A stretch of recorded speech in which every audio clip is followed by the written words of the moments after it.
Well, good morning. We'll see how receptive our video is. A little bit of a rainy morning here in Cuenca, Ecuador. Welcome from the Oasis Center for Conscious Living. If we have video interruption, just I'll continue talking. It doesn't matter so much that you can see me, just that you can hear the words representing the eternal. I'm the Sun King, using Louis Bourgeois as my communication device. Now, this talk is about the three levels from which we can perceive anything going on in the world.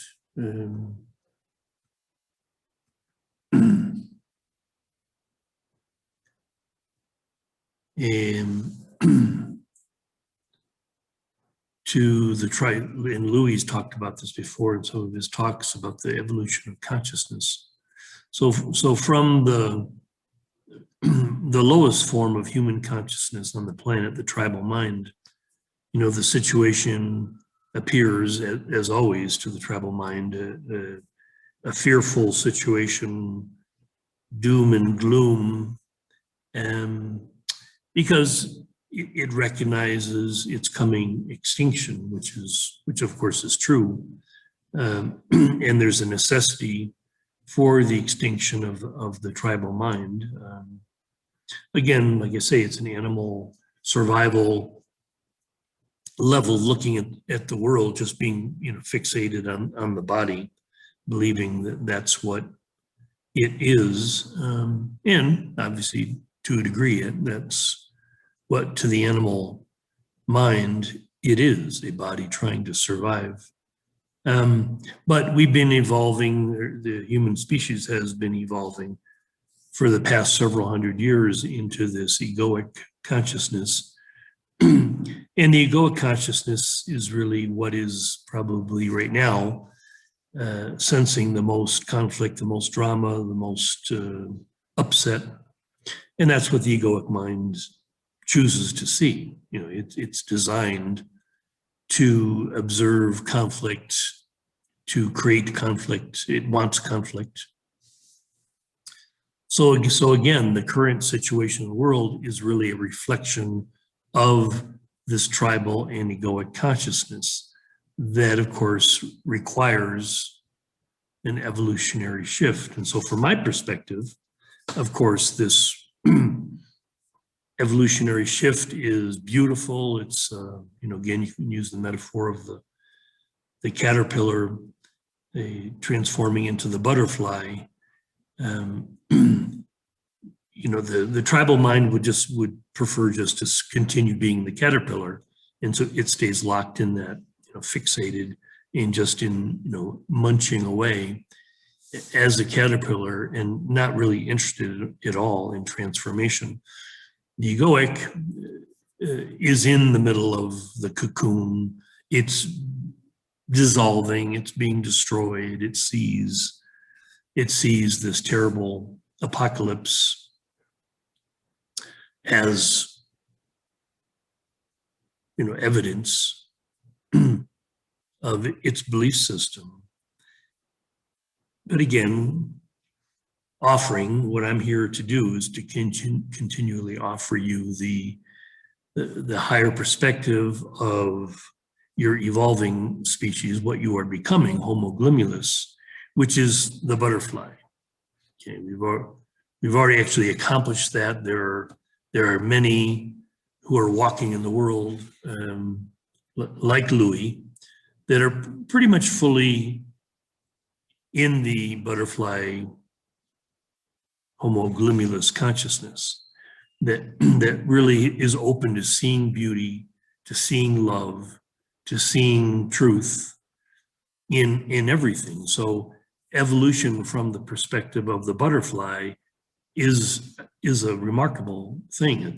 It's a dramatic, beautiful, powerful process, okay, that involves the dissolution of old forms, the caterpillar, and all of the caterpillar-like structures in the world that are coming to a close in this current situation, the coming years, perhaps a decade in your time, more, which is again a blink of the eye from my perspective, from the perspective of eternity. Again, it's already done. It's already complete. So I can see the end result. It's a happy ending. So this is what I want you to know, is that even if you don't participate fully at the level of your body, your person, and your higher self,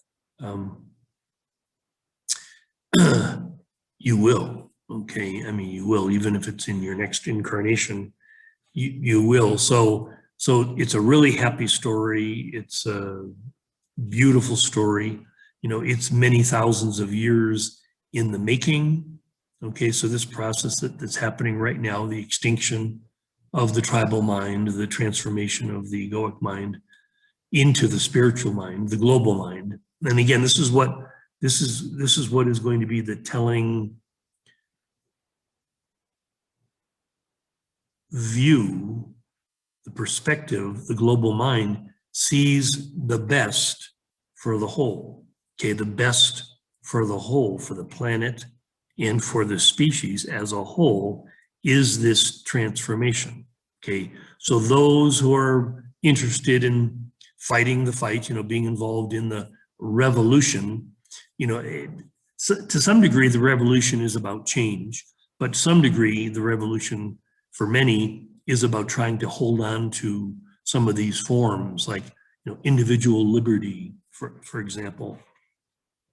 You know, it's a really big concern for the tribal, or I'm sorry, the egoic consciousness, is the idea of individual personal freedom.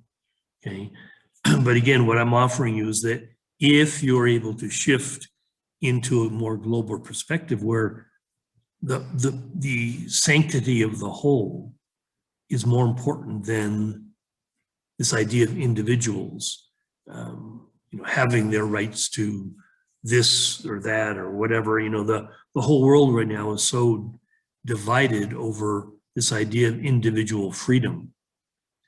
It's very political, very economic, to some very religious.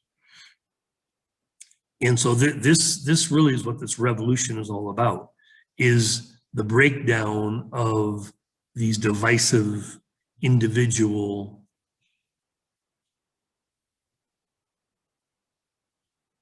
conditions, desires, fixations, obsessions. If you were being asked a question at the portal into paradise, you know, are you willing to let go of your personal agenda in order to enjoy paradise? That's an important question, right?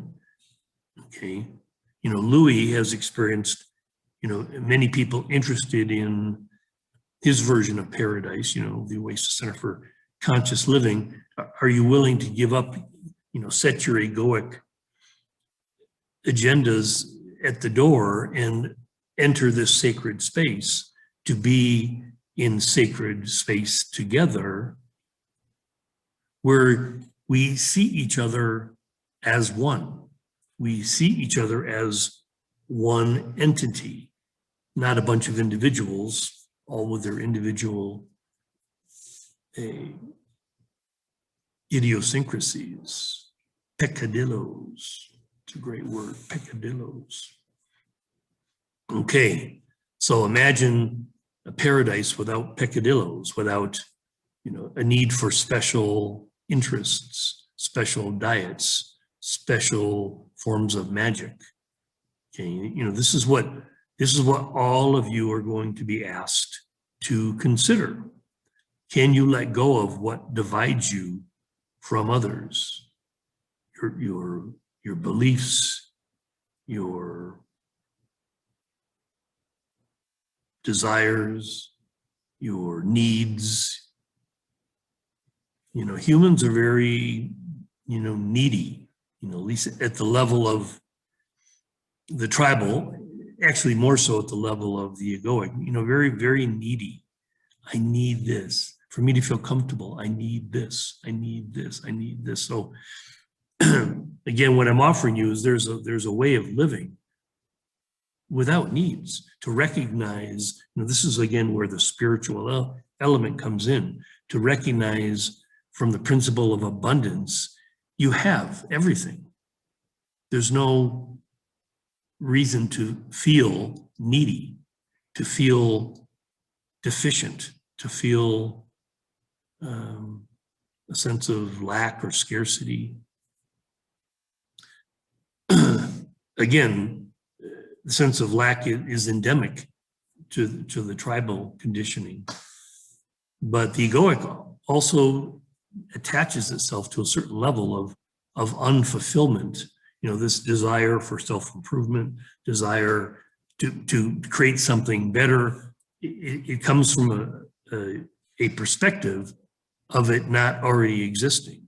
And I'm offering you the perspective that it already exists. Okay, paradise, complete and whole, already exists. So can you open your mind? Can you open your consciousness to see that, to accept that, to step into that, to be that? This is the invitation that I, through Louis, will continue to offer. Okay, that there's a way of living in this world now that doesn't put a burden on others, that doesn't put a burden on the planet, where your willingness, okay, to contribute at a high level, your creativity, in exchange for quality of life, it doesn't put any burden on others or on the planet.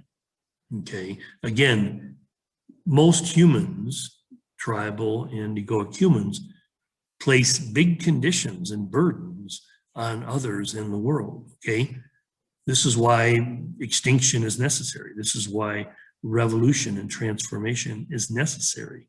There's no reason for you to continue to burden others, to burden your species, to burden the planet with neediness. Okay, so really this whole revolution is a revolution for you to consider changing, okay, to consider this possibility that you could make more of a contribution than taking, right? Okay, and the nature, I know Louis taught this a lot, the nature of forgiveness is seeing the world as a place for giving to, not for taking from. Okay, so imagine a world, imagine a life, imagine a daily existence where you're not always looking to get something. Okay, instead, you're looking to give. That the daily existence that Louis enjoys today is filled with giving, because he's filled with me, filled with so much creativity, enthusiasm, gratitude for each day, to spend time with his daughter, to spend time with nature, enjoying the gifts of nature. Nature is infinitely abundant. So to enjoy that, simply to enjoy nature, is you're not placing a burden on the world. Okay, you're enjoying the world. Okay, because again, the world via nature is infinitely abundant. That is the nature of reality. Reality is infinitely abundant. So if you're in a place of scarcity, if you're in a place of seeking, then you're not seeing reality. You're not open to experiencing reality. So this is the invitation I will offer on a daily basis, take different perspectives, but today wanted to particularly invite you to welcome the ongoing evolutionary thrust that will involve extinction of most of you, and it will involve a revolution that will break down permanently, ending many old forms that are based on these old limitations of belief in scarcity, all of that. So a new earth has no scarcity. A new earth is built on the foundation of abundance, the recognition of abundance, duty, truth, love, freedom. All of these spiritual qualities are very present right now in reality. Okay, so enjoy the possibility today. You can just take it a day at a time. Practice living as if you are in paradise, and the way you see, the way you speak, the way you act, all of those things will bear testimony to the reality of paradise. Okay, it exists. It's here. It's now. It's no other place, no other time. It either exists now or it'll never exist. Okay, it's not like something that's coming. In your world of time, it might appear to be evolving, but it already exists. It's a state of being that exists always. I represent that. So know that it's real. Know that you're invited to make it real for you. It just simply means dropping the interference patterns that all humans create to one degree or another. So it's possible to step into homoglobulus, which would be a way of being human in the radiance of reality. Okay, to allow the light, to allow the power of reality to surround you, embrace you. Blessings to you.